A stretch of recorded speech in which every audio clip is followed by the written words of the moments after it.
Somme toute, notre développement est celui du désir de recevoir, qui est notre matière, désir de recevoir, et le développement du désir de recevoir est progressif.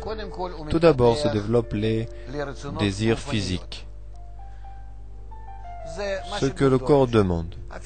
Même un homme vivant seul éprouverait ses besoins.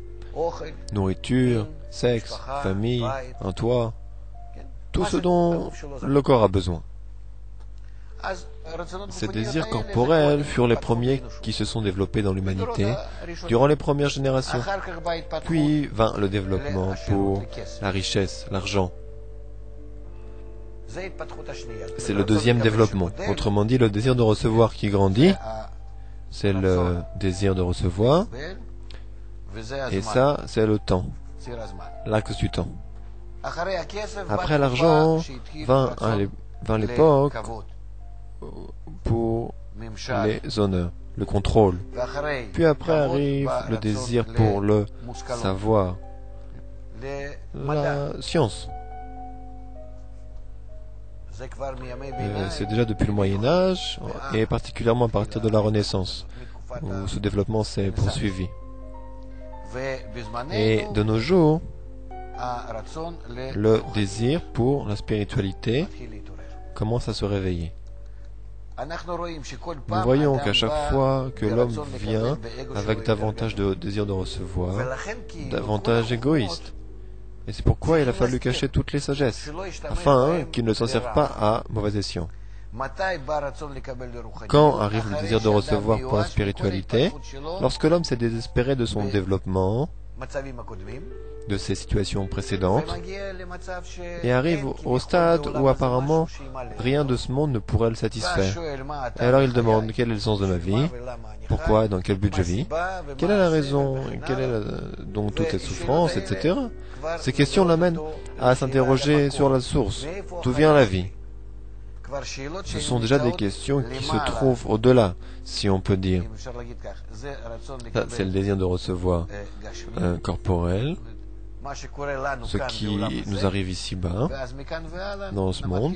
Et de là commence le désir de recevoir spirituel. Il commence à s'interroger sur ce qu'il y a au-delà de ce monde, sur les raisons qui se trouvent au-dessus de ce monde.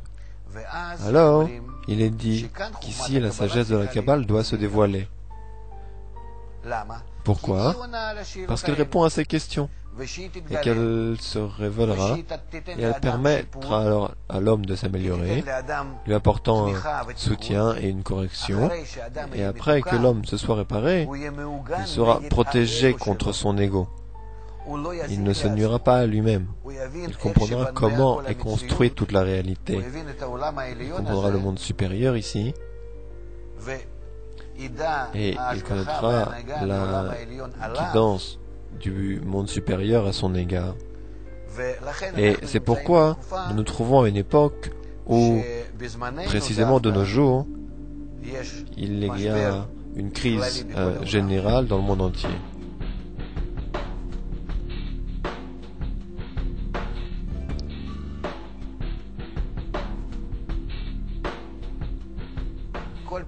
À chaque fois qu'il y a eu des crises, elles furent remplacées l'une par l'autre.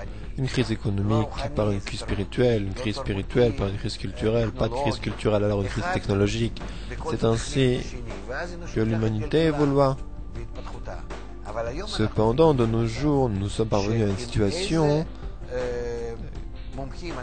telle que, quels que soient les experts avec qui nous parlerons aujourd'hui, philosophes, physiciens, intellectuels, scientifiques et sociologues, tous depuis ces 10 dernières années disent qu'ils ne progressent plus et ils cherchent une voie. Ils ne voient pas, ne comprennent pas, ni ne ressentent pas qu'il est encore possible de se développer. Et c'est alors, disent les kabbalistes, uniquement alors qu'à ce moment que la Kabbale doit se dévoiler, car elle apporte une réponse. C'est-à-dire qu'ici il y a un besoin, et en quoi son développement est-il nécessaire? Que fait-elle? À ce propos, le Baal HaSulam écrit dans l'article de l'essence de la sagesse de la Kabbalah. Il dit, à quoi cette sagesse correspond-elle? Cette sagesse n'est ni plus ni moins qu'une séquence de racines qui découle d'un système de causes et de conséquences, selon des règles fixes et déterminées, s'entrelaçant en un but unique et exalté, décrit comme la révélation de cette divinité à ses créatures en ce monde.